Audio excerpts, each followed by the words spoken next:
प्यारे बच्चों, आप देखें कि कक्षा 12 हिंदी और कैकेयी का अनुताप। कैकेयी का अनुताप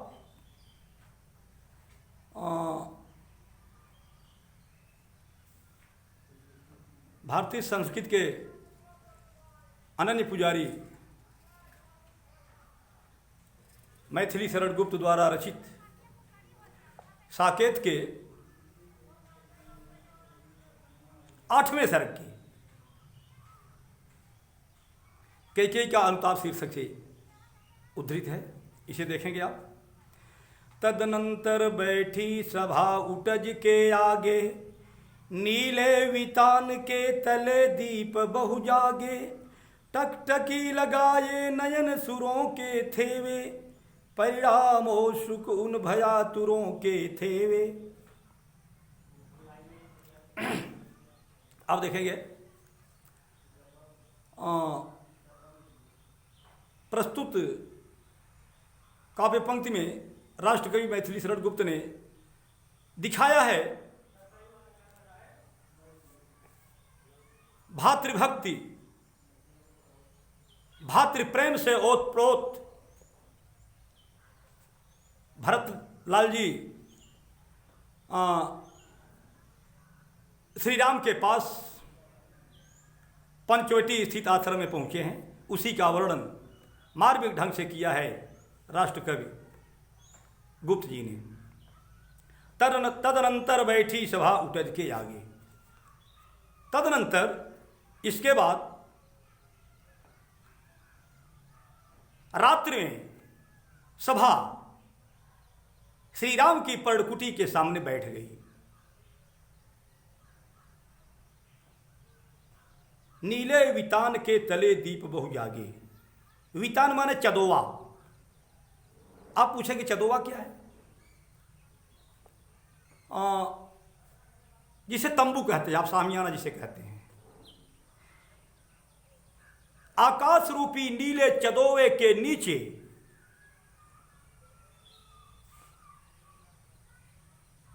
तारे रूपी बहु से दीपक जगमगाने लगे, जल गए, जागे, जगमगाने लगे। आकाश के नीले चदोवे के नीचे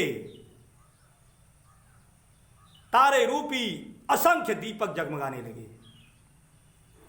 टकटकी लगाए नयन सुरों के थेवे, परिणामो सुख उन भयातुरों के थेवे।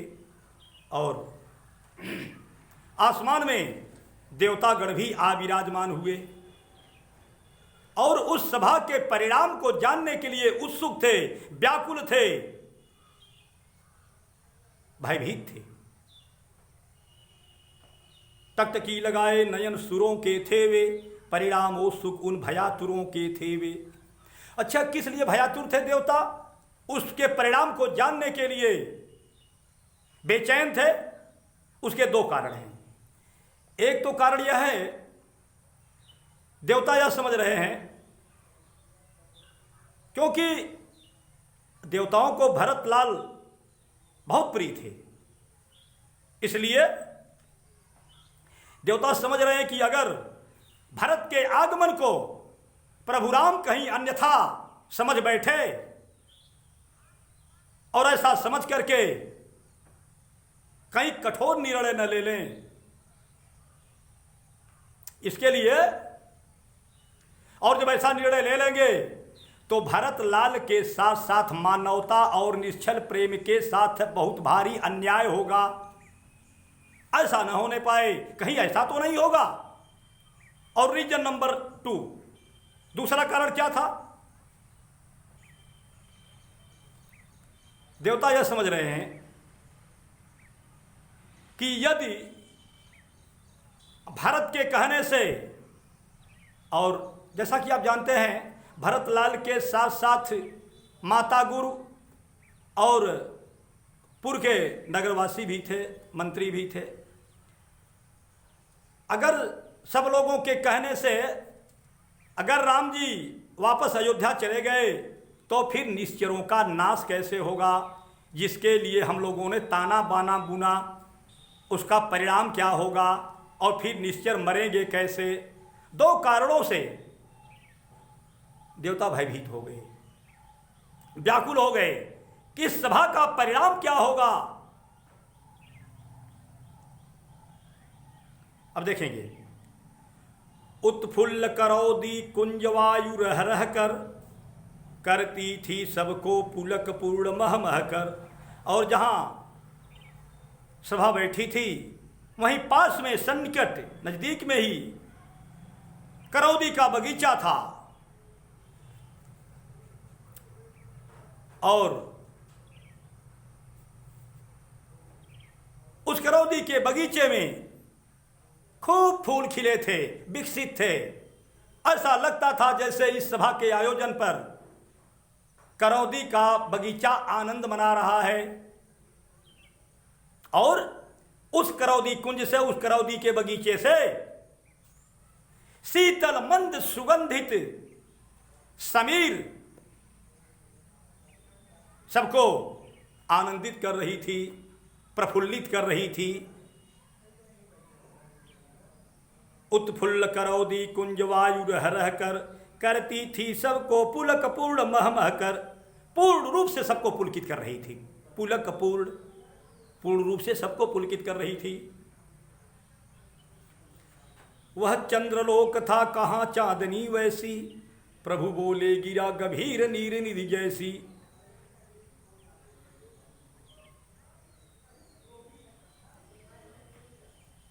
उस जहां सभा बैठी थी उस स्थल पर चांदनी ऐसे बिखरी थी, इतनी स्वच्छ, इतनी निर्मल छिटकी थी, पसरी थी कि वैसी चांदनी चंद्रलोक में भी नहीं छिटकती, नहीं फैलती। वह चंद्रलोक था, कहां चांदनी वैसी। चंद्रलोक में भी ऐसी चांदनी नहीं होगी जैसी निर्मल स्वच्छ चंद्रमा की चंद्रिका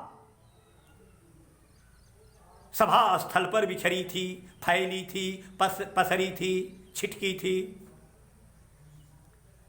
आगे देखेंगे, प्रभु बोले गिरा गंभीर नीर निधि जैसी। नीर निधि माने समुद्र सागर। और अब प्रभु राम समुद्र के समान गंभीर वाणी में ऐसे बोलना शुरू किया। सर्वप्रथम सच्चिदानंद प्रभु राम ने कहा, हे भरत भद्र अब कहो अभीप्सित अपना। हे भरत, अपनी अभीप्सा बताओ, अपनी मनोकामना, अपनी इच्छा बताओ, कैसे आना होगा। सब सजग हो गए, भंग हुआ जो सपना।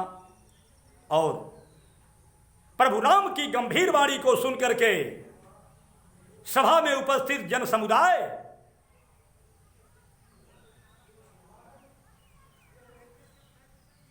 सब जग गए, जैसे स्वप्न देख रहे हों और स्वप्न से जग गए हों। सब सजग हो गए, जैसे स्वप्न देखते सब लोग जाग उठे, ऐसे लगा। हे आर्य रहा क्या भरत अभीप्सित अब भी, मिल गया अकंटक राज्य उसे जब तब भी। भरतलाल सजल नेत्रों से, भातृभक्त के नेत्रों से आंसुओं का समंदर उमड़ने लगा। व्याकुल हो गए भरतलाल जी और कहते हैं हे श्रेष्ठ राम, हे श्रेष्ठ भैया, रहा क्या भरत अभीप्सित अब भी, मिल गया अकंटक राज्य उसे जब तब भी। मुझे अकंटक राज्य, बाधा रहित राज्य मिल गया, तो इस भरतलाल की क्या इच्छा शेष रह गई, आप ही बताओ। पाया तुमने तरुतले अरण्य बसेरा, रह गया अभीप्सित शेष तथापि क्या मेरा। और मुझे तो बाधा रहित राज्य मिल गया, और आपको वृक्षों के नीचे अरण्य बसेरा मिल गया।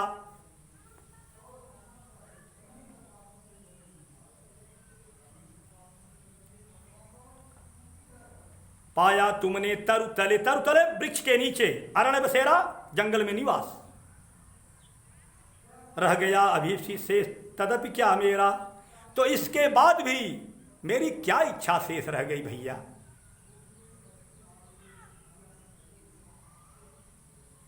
तनु तड़प तड़प कर तप्त तात ने त्यागा, क्या रहा अभीप्सित और तथापि अभागा। पिता ने तड़प तड़प करके अपने प्राण को त्याग दिए, अपने शरीर को छोड़ दिए।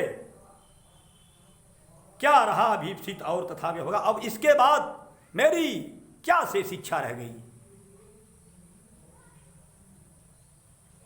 हा इसी आयस के हेतु जनन था मेरा, निज जननी ही के हाथ हनन था मेरा। हा इसी अपयस के लिए ही मेरा जन्म हुआ था, इसी अपयस के लिए ही मेरा जन्म हुआ था। और अपनी माता के हाथों मेरे चारित्रिक और मानसिक गुणों की हत्या हुई। मेरा मानसिक और चारित्रिक जो मुझ में गुण थे, आज वह सब नष्ट हो गया। और निज जननी ही के हाथ हनन था मेरा। और मेरी मृत्यु मेरी माता के हाथ लिखा था। मेरी माता ने मेरी हत्या कर दी, मेरी मानसिक और चारित्रिक हत्या कर दी मेरी माता ने।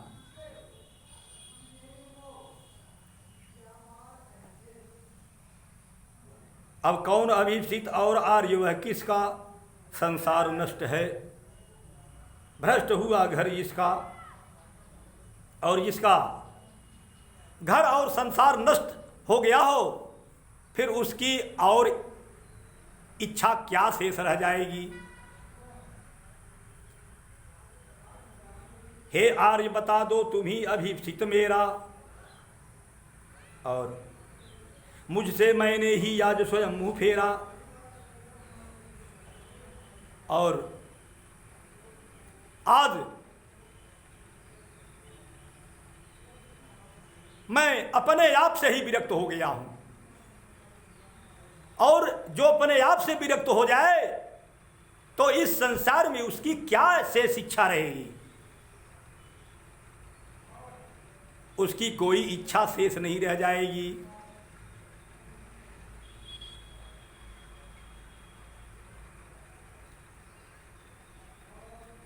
हे आर्य बता दो तुम्ही अभीप्सित मेरा। हे भैया अब आप ही बताओ मेरी क्या इच्छा शेष रह गई। प्रभु ने भाई को पकड़ हृदय पर खींचा, रोदन जल से सविनोद उन्हें फिर सींचा। इतने में प्रभु राम भरत को अपने हृदय से लगा लिए और अपने रोदन जल उन पर बरसाने लगे। आँख के आंसू उन पर बरसने लगे,